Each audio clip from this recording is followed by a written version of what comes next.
I had an 8-year secret relationship with my best friend's brother. In public, Ethan treated me like a strictly professional secretary. In private, he spoiled me to the core, whispering sweet words of love as we shared countless nights together. One day, I accidentally discovered that he had purchased a unique proposal ring. It was a ring that could only be customized once in a lifetime. Filled with joy, I followed him to the meticulously arranged venue, only to see Ethan kneeling on one knee before a woman who bore a striking resemblance to me. Tears streamed down his face as he vowed that she was the only one he would marry in this lifetime. After his proposal was accepted, a few of Ethan's friends congratulated him while teasing him. "Finally, your true lover has returned. So, when do you plan to let that stand-in golden canary at home go?" one of Ethan's friends teased. Ethan exhaled a smoke ring, his gaze dark and unreadable. "That poor girl loves me to death. She can't live without me. Let's take it slow and deal with it later." I covered my mouth tightly to stifle my sobs and turned to send a message home. "Mom, I agreed to go through with the arranged marriage." By coincidence, the day Ethan held his wedding happened to be the same auspicious day I chose to register my marriage. When he saw the photo I posted announcing my marriage, his face turned pale in an instant. After finishing the call with my mother to confirm the arranged marriage, I immediately booked a plane ticket. Forcing myself not to dwell on what I had just witnessed, I returned home and started packing my belongings as quickly as possible. When I went to the living room to grab something, Ethan came back. He reached out and hugged me, his face lit with an unprecedented joy. "Kate, I love you so much. Let's be together forever, okay?" he said.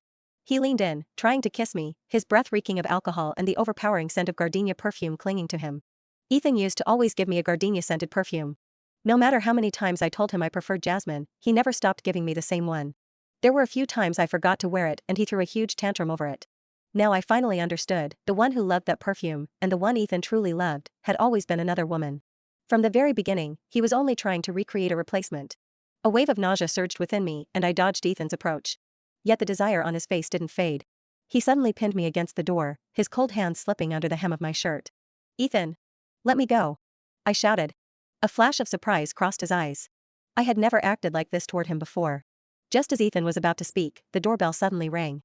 I opened the door and a woman rushed in, hugging Ethan and quickly planting a kiss on his cheek. When she saw me, her smile was so bright that it almost hurt. "So, you must be the one who's been by Ethan's side for 8 years, Miss Kathleen Johnson?" "Hello. My name is Catherine White and I'm Ethan's fiancée. Thank you so much for taking care of him all these years." The strong scent of gardenia filled my nose with every movement she made, and it was exactly the same as the perfume on Ethan just now. I didn't move, only looked at Ethan. He paused for a moment, then quickly avoided my gaze and nodded. "Yes, she's the secretary I mentioned to you. This girl doesn't earn much, so I let her stay in the guest room here. It's convenient for her to help me with some miscellaneous tasks." Catherine waved her hand dismissively. "Ethan, why are you explaining it to me again? I'm not some petty woman who can't tell between work and personal matters. And besides, since Miss Johnson and I look so much alike, it's only natural that having her around feels more familiar and comforting for you. Speaking of which, I should thank Miss Johnson," she added, "by the way. Since Miss Johnson is familiar with the layout here, could you please move my luggage into Ethan's room?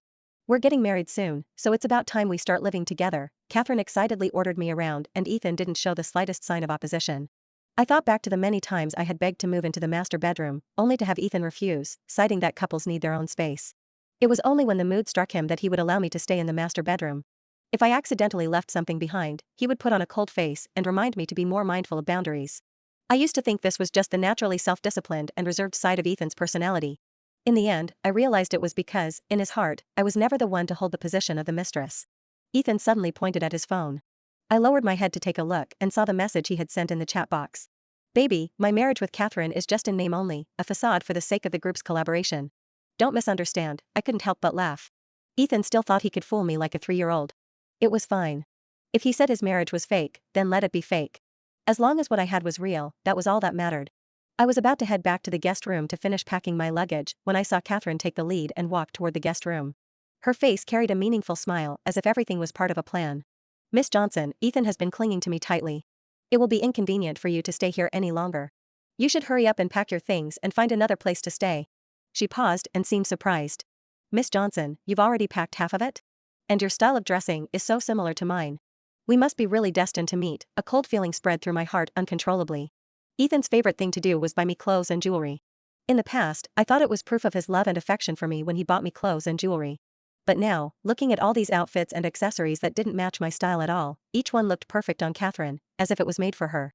It almost felt like I'd been occupying a place that wasn't mine. I didn't want to ask any more questions, but Ethan grabbed my hand with a stern face, his tone anxious. "Why are you packing your things out of nowhere? Answer me." I turned my face away, not wanting to respond.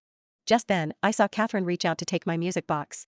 Don't touch it. With a loud crash, the music box fell heavily to the floor, its lid and small parts scattering everywhere, shards scattered across the ground.